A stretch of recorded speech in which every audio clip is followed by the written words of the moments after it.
Hello, I'm going to show you how to solve this practice test. 1, 2, 3. All right, so the first problem we're going to do is the constant velocity problem. And we're going to look at this one here, that distance is just equal to the velocity times time. We have velocity written up here for us, telling us it's 10 meters per second. That's the number that I'm going to plug in for v. I've also got my t values, my time values that I'll plug in here for t. So all we're doing is multiplying 10 times t.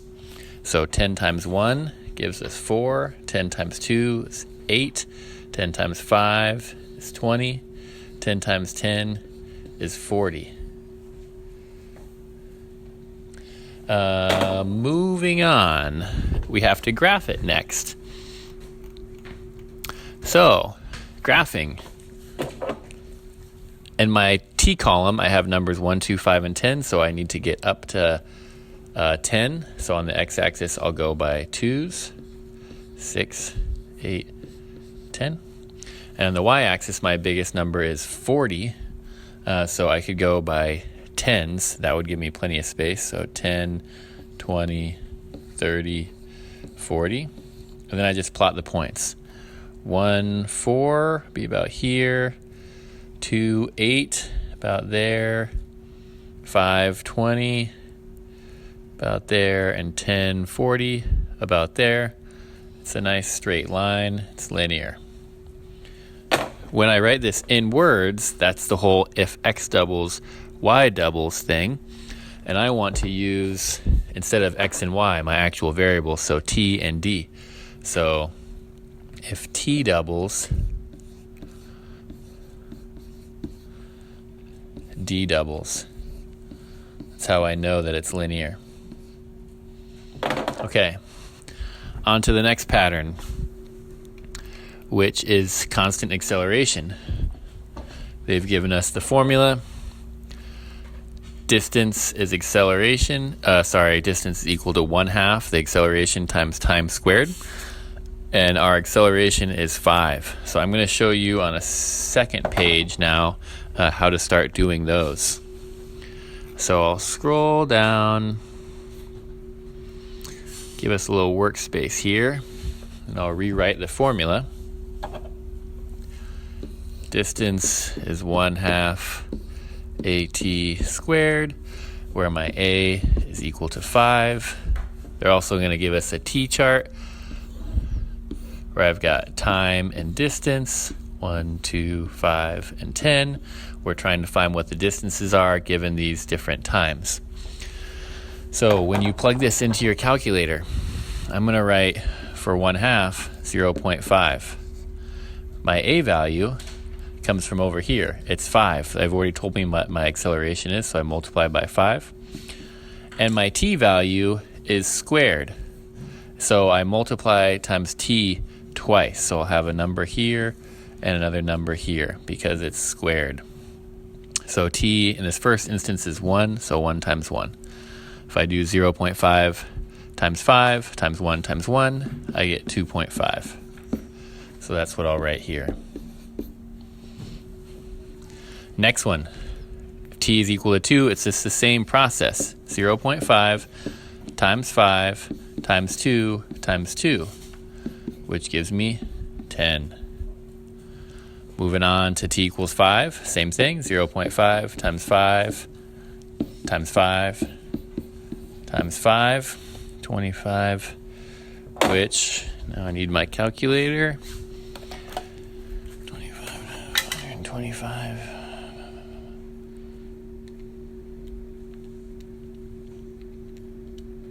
Course, 62.5.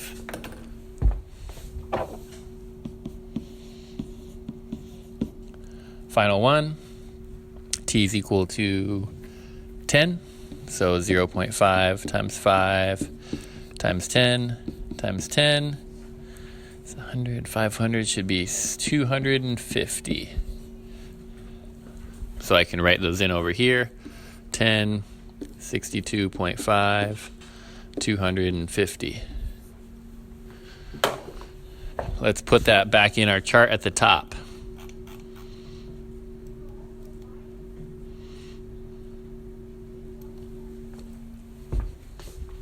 Just re-recording those numbers.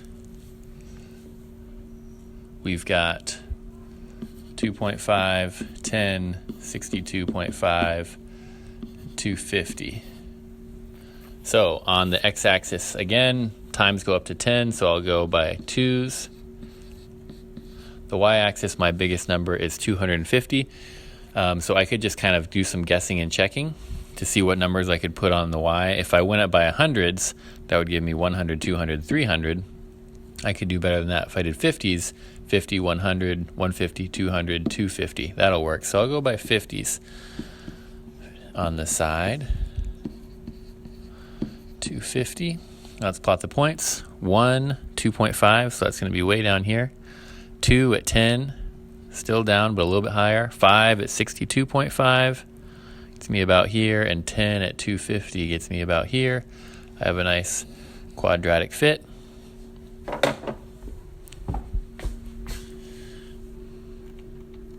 Let's write it in words. Again, I'm going to use time and distance. And here, if t doubles, we notice that d quadruples. All right, that's the first patterns page. In this video, I will show you the second page, then I'll put the rest on a second link. Use the graph below for questions 1 through 4. The graph shows 2 balls rolling along a frictionless flat surface. Okay, so the first question, number 1, how far does the green marble travel in 2 seconds? I can find my green marble is up here, so I'm looking at this line. How far does it travel in 2 seconds? I find 2 on the time. Time is on my x-axis. Here's 2. And I just come up until I hit the green line. And notice there it is. Read the distance it gives me, and the answer is 6. So it goes 6 meters. At what time is the red marble? At 3 meters. Now we're asking about the red marble, and they're saying at 3 meters. So I find 3 meters on my distance. It's going to be halfway between 2 and 4, so right about here. I come over until I hit the red line, and come down. Boop, boop, boop, boop, boop. Looks to be about, what is this? 2, 4, so maybe about 3. Looks about to be about halfway in between, so I'll call that 3. Which makes sense, yep. 3 seconds. What's the speed of the red marble? So the red marble speed, we're just doing rise over run. Again, I'm looking at this red line, noticing that it goes up 2, over 2, up 2, over 2, up 2, over 2. And I'm getting 2 from reading these numbers. If it's up 2 over 2, 2 over 2 is the same thing as 1, so that's its speed, 1 meter per second. What does the slope of the green and red lines represent?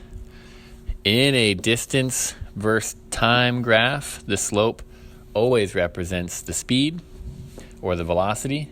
So I'll say velocity. So what it represents. Which ball is moving the faster? Well, of course, the one with the higher slope, which is our green. So green is moving the fastest. Next, onto the quadratic patterns.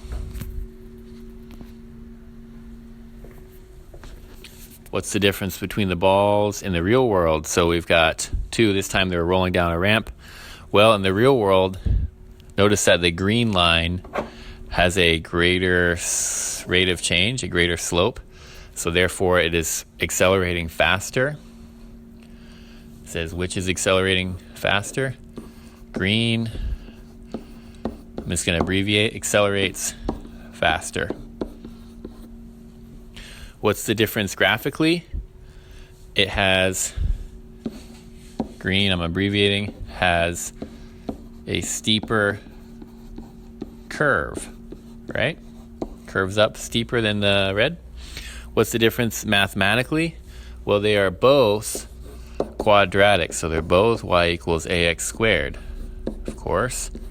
The difference mathematically is that the green one has a larger a value, a larger constant, while the red has a smaller.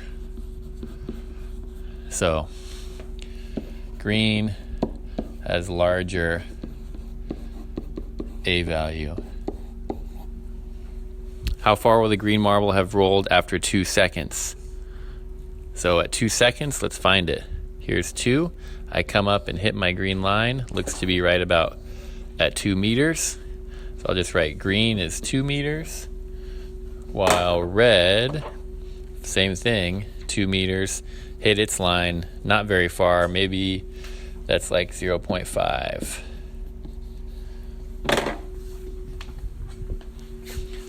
Last question. How long will it take the green ball to roll 2 meters? How long will it take the green ball to roll 8 meters? So, looking at our graph, we can see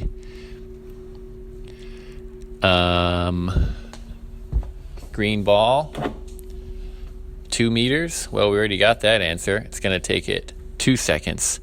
Well, for 8 meters, that's way up here. Bump, bump, bump. Where does it hit our green line? Right here. Read down. It's going to take it 4 seconds. And also, you might notice that if t doubles from 2 to 4, the distance quadruples from 2 to 8. That's how we know it's a quadratic. So if t doubles, for example, 2 to 4, d quadruples, aka from 2 to 8. And that's how I'm showing that right there. This concludes part 1 of the practice test. I will make a second video showing you how to do the last couple pages.